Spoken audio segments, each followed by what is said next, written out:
Karen Horney was a German-born psychologist who was best known for her work in America around the 1940s. She developed an interesting theory about the patterns of how we learn to handle distress and anxiety. She says that when we experience distress and anxiety when we were very young, we unconsciously chose one of three ways to cope. The first way is to move towards the person who's causing the distress. When the distress appears to be caused by somebody who usually protects and comforts the child, they're left confused as to why their source of comfort and safety is leaving them feeling unsafe. Now, the carer might be doing something abusive, but they might be just leaving the room for a while. But that can be experienced as distressing, especially if the child does not yet have a concept of time. The moving towards child tries to reconnect with the person as the comforter and provider of safety. And if this is done well, the child learns to bond and develop positive relationships with the adults in their world. They will grow up confident that they will be supported as they navigate the world and all its problems. But if the reconnecting is not done well, the child becomes clingy and dependent. They are the child who hangs on to their mother's legs when they get to kindergarten because they're too scared to venture out. The second type moves away. They feel that since their needs are not being met, they'll look after themselves and they don't need to have a comforting mother. Now, as with the moving towards child, moving away can be done well or not.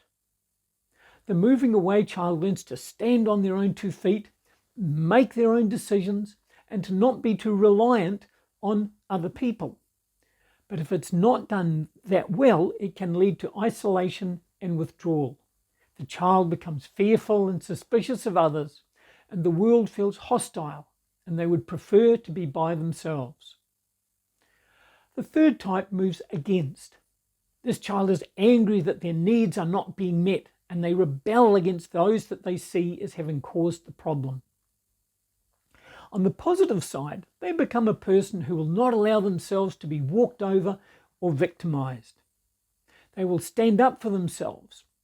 When moving against becomes negative, it can result in abuse and even violence, trying to force others to be as they would wish.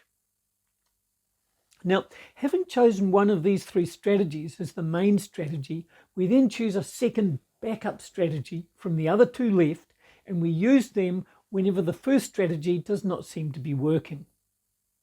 We carry these ways of acting into adulthood, where they can have a big impact on how we function in our relationships, and even what partner we might choose. So I have recognized that my primary mode is moving towards, and if that doesn't work, I change to moving away. It's useful to work out what you might have chosen and how that might relate to your early life experiences. You might also recognize some patterns in your present relationship. Karen Horney says that what we seek as a mature adult is to express the positive aspects of all 3 in a balanced way.